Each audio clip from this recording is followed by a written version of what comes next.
Chrysler 200 came in with negative camber on both rear wheels, and the shop told him that his lower control arms in the rear end were bent.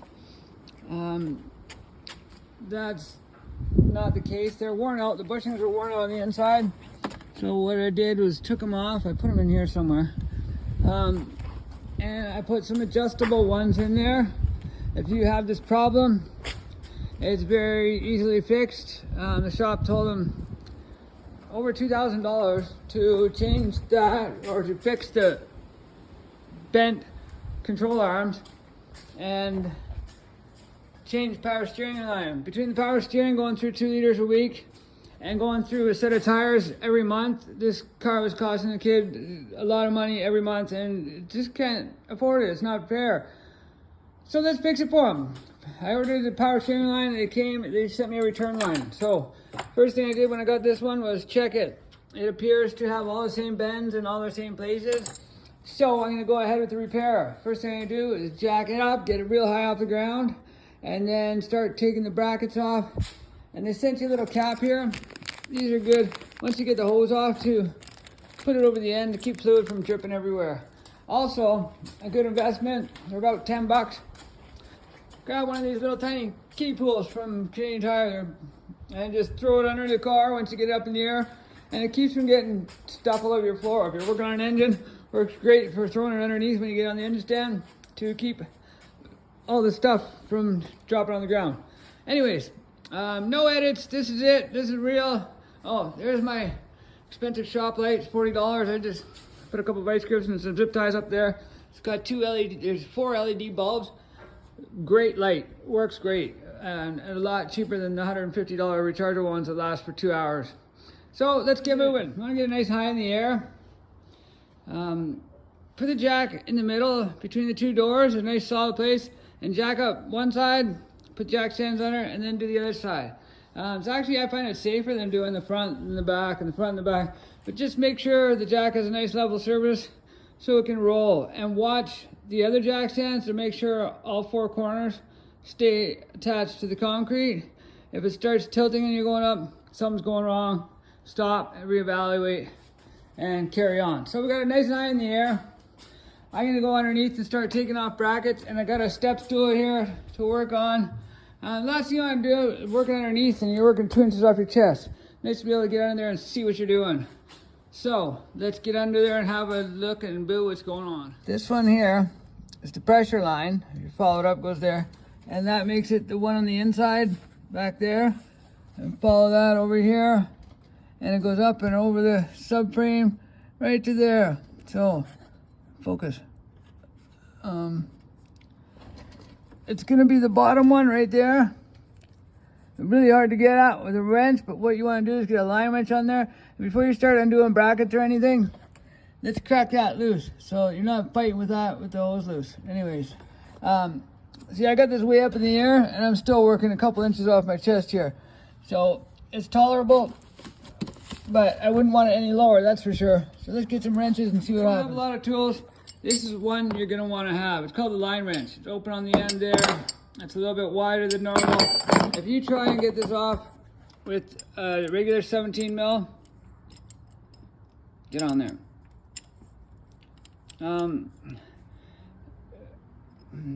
There's a very good chance you're gonna round this over and then never get it off, or at least have a lot harder time getting it off. So, not that expensive.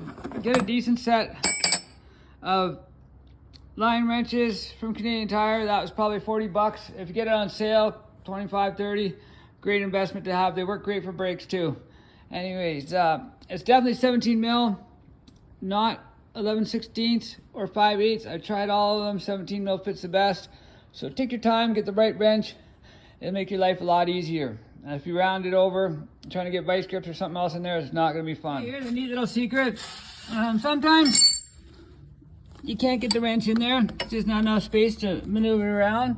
And if you're fiddle fucking around like that and you can't get the wrench on it, sometimes you should also check to make sure that, you know, sometimes the old hose is a different size than the new hose. Just because the new one's a 17 mil doesn't mean my wrenches fit the old one. So it's not 17, it's not 11/16, it's not anything. It's an 18 mil. So, here's where it gets fun. Get your 18 mil, and first thing you want to do is make sure you can crack both these loose. If you get this one loose, and you go around, and you can get the 18 mil big wrench on there, and you can crack it loose, continue with the job. So loosen them off a few turns, and then start removing the brackets to hold the lines up. So follow the line down. Get comfortable with crawling underneath the hoods of vehicles too. I got them right in here. Hello everybody. Whoa. Follow the line. Do. There's one here. Little bracket there. That goes there. It's a third, whatever size. You know, they're all different probably. And then do. There's one right there. And then let's crawl underneath and find out what's going on. One there, one there. 2 10s. You're 2 10s. Okay. Now the 2 10s are. Sorry, my phone data is full. So here we go with the new hose. Before it goes in, there is this bag here. It's got 2 O-rings in it. One goes right there, and one goes right there. And then put the cap on top of it, just to protect it, so you don't ding it going in there. Just get a little bit of oil, and rub some oil on this after you got it slid on. It helps it go in better. And you need to get these 2 brackets. Let's take these brackets here. There's dripping oil. All right, this one there, that one there, that one there, and one here. Get these off and put them on the new hose too. Alrighty then. It's a little bit easier if you want to put the hoses side by each and do them one at a time. That way you get the brackets facing the right way. And you get in there and they're not facing backwards or in the wrong place. So, side by each, one at a time. Let's go. Alrighty. O-rings on. I use my special Mercedes sunroof grease. And now is my little trick. I cut the finger out of a rubber glove, and I'm going to stretch it over top of the end here, just so it doesn't get damaged on the way in. It's like a little power steering hose condom, because it's all about the hose. Now we got this on. Let's put it in. A little tip, make sure you get these started and a few threads in there before you start putting in the bracket bolts, because there's a lot of fiddle fucking around. What is fiddle fucking anyways? You fuck a fiddle. Or is it just because your fingers are all fucking around? It's fiddle fucking. That's why it's fiddle fucking piece of fucking shit. Anyways, just thing. You gotta fiddle fuck to get these things going and in. And you don't want to damage the O-rings and stuff. And then start everything. Once this is tight and the other end's tight, then start putting in the bracket bolts. Okay. Now after all the brackets are tightened up, next thing you want to do is start it.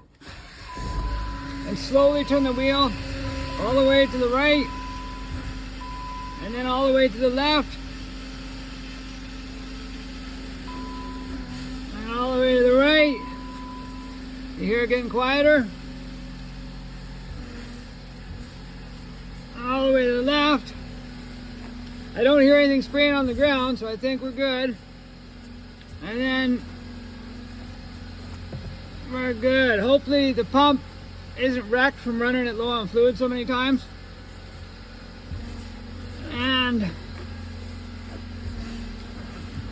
there we go. Let's go check the fluid. It's fluid. Let's see what's in the ground. Next up, no leaks. Fill the reservoir up. Everything looks great. Job done. Yay, it's a win. So anybody can do this stuff. Take your time and just work through it. It's just nuts and bolts, people. Need any help, any questions, let me know. I'm in Regina, the OG, the Ogina, the Gina of the Saskatchewan. All right, peace out.